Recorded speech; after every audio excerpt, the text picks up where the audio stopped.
Fala pessoal, tudo bem? Carlos Sandro aqui, sejam bem-vindos de volta ao nosso mini curso D5S aqui na Frons Educação. A gente fala um pouquinho sobre gestão e melhoria contínua. E o tema de hoje é sobre o segundo S, a gente vai dar continuidade. Falamos do Seiri, agora nós vamos falar do Seiton. O que significa o Seiton?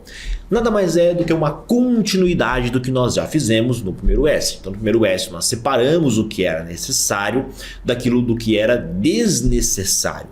E agora eu vou fazer o seguinte, eu vou ordenar e arrumar tudo aquilo que a gente acaba utilizando. Então, quando eu falo que eu vou ordenar, é um momento muito delicado porque isso afeta drasticamente a produtividade. Eu quero que vocês enxerguem aqui, pessoal, é isso. Totalmente diferente daquele negócio de só ficar limpando, o 5S precisa estar linkado à sua produtividade, à sua melhoria de performance, ao seu atingimento de metas e objetivos. Se não fizer isso, nós falhamos na implementação, tá? Então pense em aumentar a produtividade. Os itens que você identificou como necessário, você vai encontrar posições e você vai encontrar locais estratégicos. Perceba, não é para ser bonito, não é para ser lindo para quem visita, é para ser estratégico e para aumentar a performance. Tem várias empresas que eu já passei, vários profissionais que eu já comentei que o 5S foi implementado dessa forma. A gente quer deixar lindo para quem vir visitar. Tá. Mas e a performance da empresa? E a produtividade da empresa, que é o que mais importa? E a sua produtividade? Beleza? Então aqui a gente vai ordenar o necessário e definir um local para cada material. Sempre que possível, nós vamos dar ênfase no gerenciamento visual. Ao bater o olho, eu já saber, tá? Isso pode ser feito através de posicionamento ou através de cores também, né? Então você pode perceber que em alguns locais de algumas empresas você vê cores identificando determinados produtos, às vezes até por legislação, tá? Por regulamentação, mas às vezes porque a empresa também quer fazer isso para facilitar, tá bom? Então algumas dicas aí rápidas. Ordenação e arrumação, colocar todos os materiais no lugar certo através de códigos, cores, padronizar a maneira de guardar. Organização deve ser tal que qualquer pessoa, quando solicitada, poderá encontrar o item. Então uma dica fenomenal para quem trabalha em escritório, por exemplo, é etiquetar e sinalizar absolutamente tudo. E aí você pode comprar aquelas etiquetas, mandar imprimir, tá? Tem várias formas de fazer isso daí, é baratinho, mas você consegue dar uma outra cara à implementação do programa. E aí eu sempre digo, pessoal, como que eu sei que o 5S está bem implementado? Boa parte desse sucesso na implementação vem do segundo S. Porque aí quando eu, uma pessoa completamente leiga, chego, por exemplo, no seu escritório, chego no seu local de trabalho e você me pede um item que ele está guardado, eu sei identificar. Por quê? Porque ao abrir a gaveta, os itens estão corretamente espaçados, com sombra, né? Onde você tem aquele gerenciamento visual, tá com etiqueta. Então você consegue encontrar. Coloca aí uma foto, ô Bruno, por favor, do passo a passo sendo implementado pelo aluno nosso MBA, tá? O Michael, né, ele comprou 2 MBAs aqui com a gente, uma pós-graduação e um MBA, ele estuda fora, estuda na Suíça, e ele está implementando o 5S em uma das nossas pós, né, de Lean, Six Sigma e melhoria contínua. Ele está usando o 5S ali para já aumentar a produtividade. E veja só o passo a passo, né? Ainda está em processo de implementação, mas já é possível checar uma evolução, beleza? Então, pessoal, 5S bem implementado, qualquer um pode encontrar, né? E aí, sempre que possível, sinalize corredores, espaços para mesas, área de materiais. E aqui a gente pode escalar a complexidade e a importância disso até onde vocês desejarem, né? Vamos supor, a gente pode falar de uma tesoura simples, né? De uma caneta simples no seu local de trabalho, até quando a gente fala de chão de fábrica, um pallet no lugar errado pode provocar um acidente. E eu já vi isso acontecer. A pessoa colocou ali brevemente porque ia fazer, veio uma empilhadeira, acabou batendo nesse pallet porque era o local da empilhadeira passar e outra pessoa achou que nada ia acontecer, o cara ia desviar. Então pequenos detalhes podem provocar acidentes. E aí o 5S ele vai desde esse pequeno detalhe aqui num escritório até evitar acidentes, né? Evitar que acidentes ocorram em grandes indústrias, por exemplo, tá? Algumas vantagens, né? Acesso aos materiais, possibilita identificar quais objetos foram retirados do local. Isso quando você usa quadro sombra, que pode ser feito tanto em gaveta quanto em parede, né? Você recorta, uma gaveta simples. Você vai pegar a gaveta, vai pegar um papel, vai recortar o papel nos formatos dos objetos. Se aquilo não está ali, você vê o formato exatamente do objeto que não está na gaveta, sabe que alguma coisa está faltando. Beleza? Simples assim. A comunicação entre os funcionários torna-se melhor, diminui o risco de acidentes, como já comentei, evita a compra de materiais desnecessários. E olha, depois que vocês comentam aqui, depois que vocês fizeram lá o primeiro S, comenta aqui nesse vídeo se vocês de fato perceberam que tinha muita coisa inútil que vocês guardavam. Eu particularmente, tá, ao longo do tempo vou acumulando sim. Tá? Esse é um erro e aí acaba que na hora de implementar o 5S, na hora de revisar um pouco do programa, acabamos enfrentando essas dificuldades. Beleza? E perceba, né? Se você realmente implementa o programa, tem uma cultura alinhada, não é para isso acontecer. Isso são falhas que acontecem durante a implementação, já aconteceram várias vezes aqui dentro, tá? Que você precisa depois dar um giro novamente na estrutura do programa. Beleza? E aí tá um exemplo, né, de Seiton, onde você percebe que a gaveta está extremamente organizada. E se você retirar, por exemplo, o estilete do local, você vai saber exatamente, talvez não que é um estilete, mas você sabe que tem alguma coisa faltando, portanto, precisamos trabalhar, tá?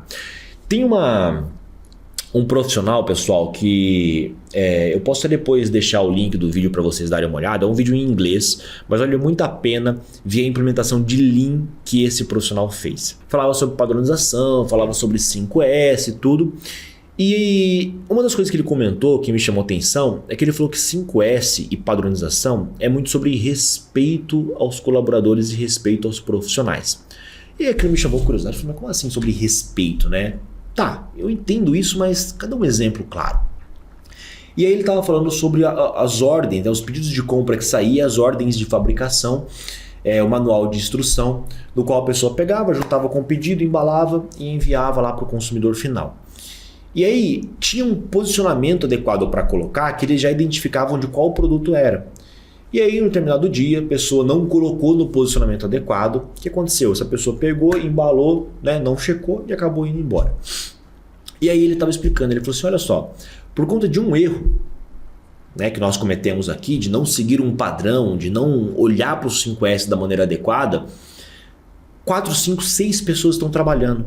Porque tem o sucesso do cliente, tem o time de compras que agora está sofrendo aqui, tem o time de atendimento ao cliente, tem de novo a produção que vai trabalhar para reenviar um pedido. Então, por conta de uma falta de respeito, né, que eles chamaram dessa forma, você tem várias pessoas trabalhando para tentar corrigir esses erros.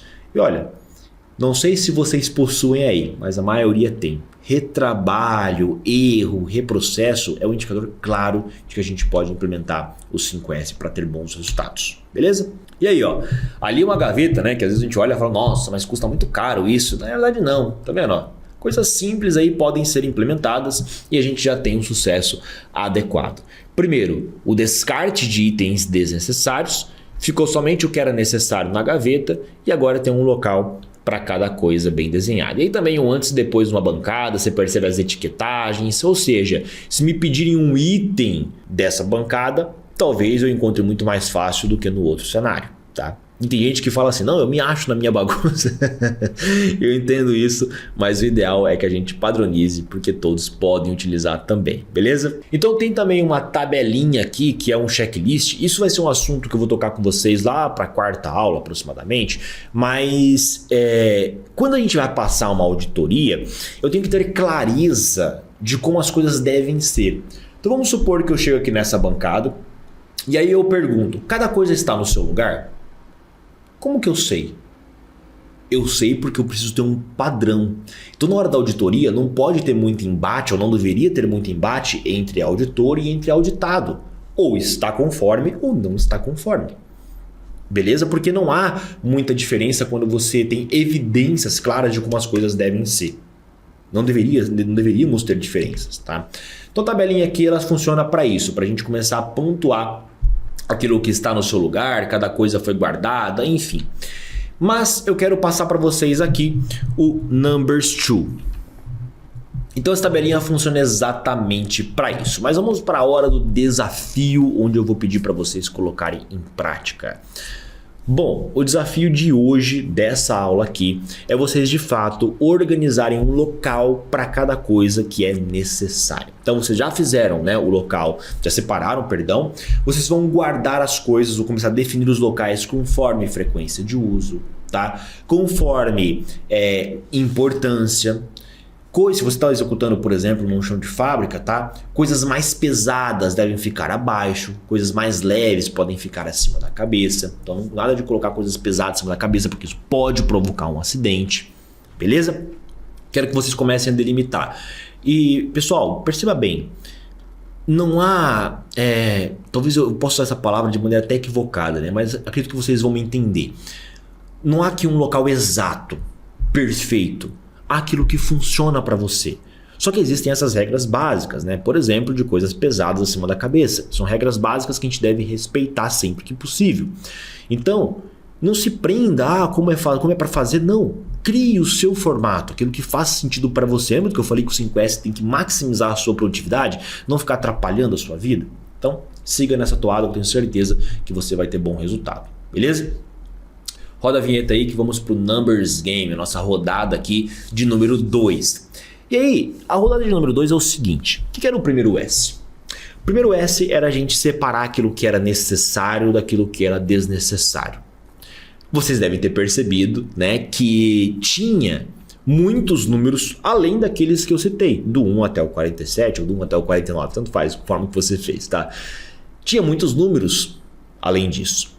Esses números eram desnecessários. Então eu vou implementar o primeiro S. Eu vou separar, eu vou descartar os números desnecessários. E aí, eu quero que vocês refaçam essa contagem. E agora eu vou dar 3 minutos aí para vocês refazerem essa contagem, tá? E anotem o tempo que vocês de fato demoraram. Isso vai ser importante para um próximo encontro também. Bom, números na tela. Vocês já podem encontrar os números aí de 1 até 47. Para a gente poder prosseguir com a nossa próxima aula. Eu vejo vocês no próximo encontro. Até lá.